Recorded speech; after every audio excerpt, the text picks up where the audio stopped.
Hello दोस्तों, मैं हूं शुभ।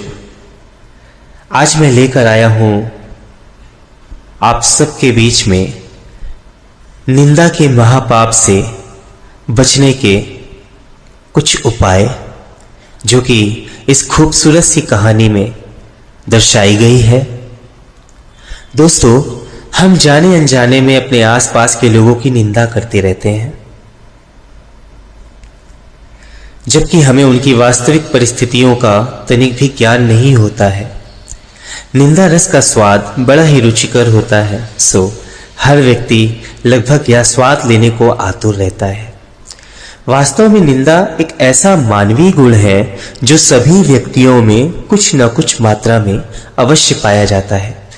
यदि हमें ज्ञान हो जाए कि निंदा का परिणाम कितना भयानक होता है, तो हम इस पाप से आसानी से बच सकते हैं। एक कहानी के माध्यम से हम इस बात को समझेंगे। राजा पृथु एक दिन सुबह सुबह घोड़ों के तबेले में जा पहुंचे। तभी वहां एक साधु भिक्षा मांगने पहुंचा। सुबह सुबह साधु को भिक्षा मांगते देख राजा पृथु क्रोध से भर उठे। उन्होंने साधु की निंदा करते हुए बिना विचारे तबेले की घोड़े की लीद उठाई और उसके पात्र में डाल दी।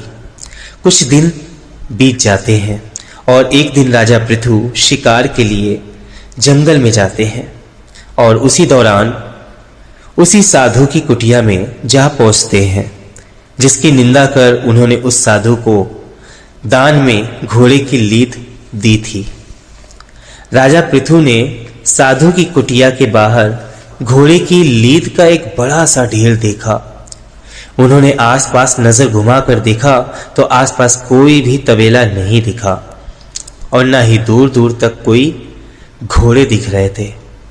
वह आश्चर्य से भरे हुए कुटिया में गए और साधु से बोले, महाराज, आप हमें एक बात बताइए, यहां ना कोई घोड़ा है, ना तो दूर दूर तक कोई तबेला नजर आ रहा है, तो यहां इतनी सारी घोड़े की लीद कहां से आई? साधु ने बड़ी ही विनम्रता से उत्तर दिया, राजन, यह लीद मुझे एक राजा ने भिक्षा में दी है और एक दिन शीघ्र ही आने वाला है जब यह लीद उसे खुद ही खाना पड़ेगा। यह सुनकर राजा पृथु को पूरी घटना याद आ गई और अपनी इस भूल के लिए आत्मग्लानि से भरकर साधु के पैरों पर गिरकर क्षमा मांगने लगे और मन की व्यथा से उन्होंने साधु से प्रश्न किया, महाराज, हमने तो घोड़ी की थोड़ी सी ही लीद दी थी, परंतु यह तो इतनी अधिक है कि मानो कई तबेले से निकाली गई हो। मैं अपनी व्यथा से बहुत व्याकुल हूं, कृपा कर मुझे बताएं कि आखिर ये कैसे संभव है। साधु ने कहा, हम किसी को जो भी देते हैं वह दिन प्रतिदिन प्रफुल्लित होता जाता है और समय आने पर हमारे पास लौट कर आ जाता है।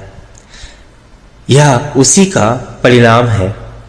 यह सुनकर पृथु की आंखों में आंसू भर गए।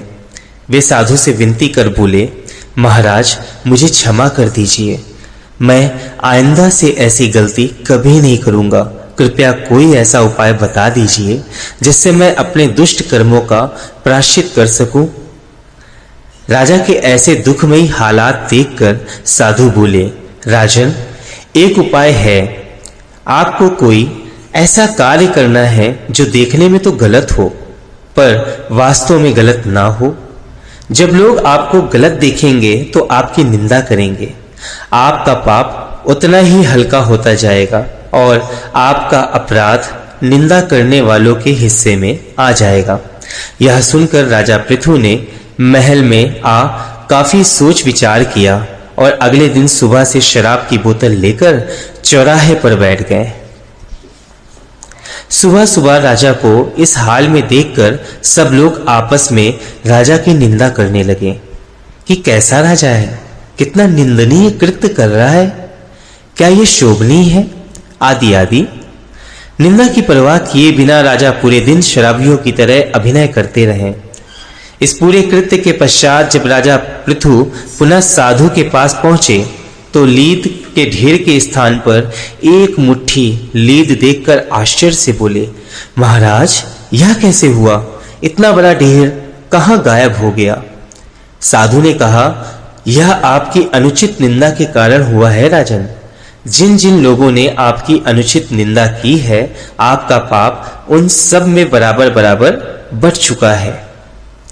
जब हम किसी को बेवजह निंदा में लाते हैं या हम किसी की निंदा बेवजह करते हैं तो हमें उसके पाप का बोझ भी उठाना पड़ता है।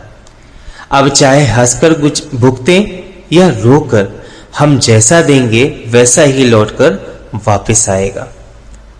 तो इसलिए दोस्तों, अब से मुझे भी पता चल गया है और आपको भी। तो आगे क्या करना है, आगे की कहानी में मिलता हूं। पसंद आए तो प्लीज सब्सक्राइब कीजिए और मेंशन कीजिए अपने थॉट्स, ताकि हमें पता चल सके कि कहां पे हमने गलती की है और कहां पे हमें सुधार करने की आवश्यकता है। Thank you.